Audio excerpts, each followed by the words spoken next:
Good morning guys! Hello everyone! Ito si Rosie, ang inyong lingkod ngayon. Ipapakita ko lang po sa lahat ng mga AIM Global Distributors, especially sa mga downlines ko, na hindi alam paanong gagawin, bakit hindi daw nila makita sa reorder, yung mga in-order nilang products galing sa office, especially pag office talaga nanggagaling, okay? So, eto po guys, log out muna natin ha.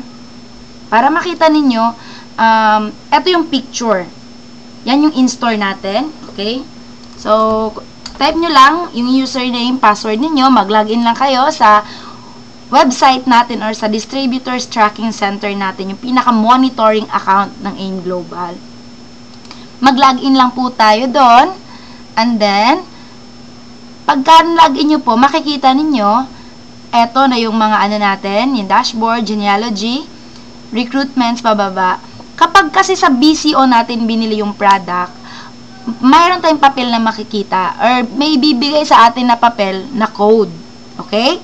Kaya lang, kapag ka po sa office tayo bibili, automatic na po yun papasok sa in-store natin. So, tingnan natin, ito po yung in-store ko, ito po yung mga codes, mga products na in-order ko. So, for example, so makikita mo, ito yung user ID number ko, and ito siya, automatic naka-default into my own user ID number.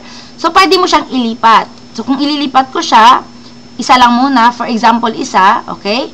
Pwede ko siyang ilipat. Pwede kang mamili left or right, kung saan yung pinaka-konti lang yung points mo, dun mo siya ilagay. Then, just click send, okay? So, makikita nyo, processing.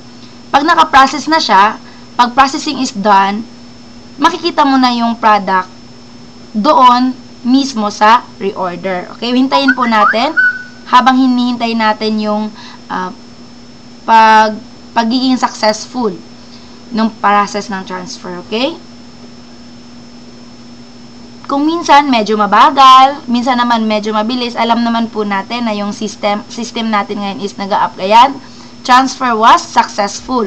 So, kung kanina 2, dalawa ito dito, ngayon isa na lang. Now, guys, take note po, lahat ng points or lahat ng product reorders natin dito from in-store, pwede po natin siyang isend sa mga downlines natin. Pero hindi po natin siya pwedeng isend sa uplines natin. Okay? So, bigyan ko kayo ng sample.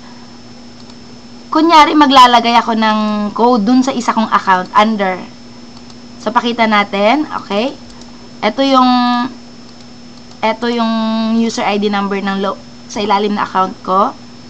Then, balik tayo sa dashboard.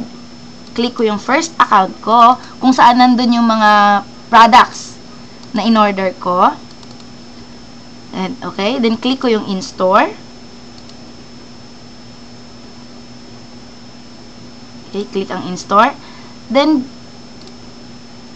wait, okay. So, dito, papalitan ko lang siya, ilalagay ko yung isa sa mga account ko. Wait, medyo nag-corrupt ng konti. Ayan.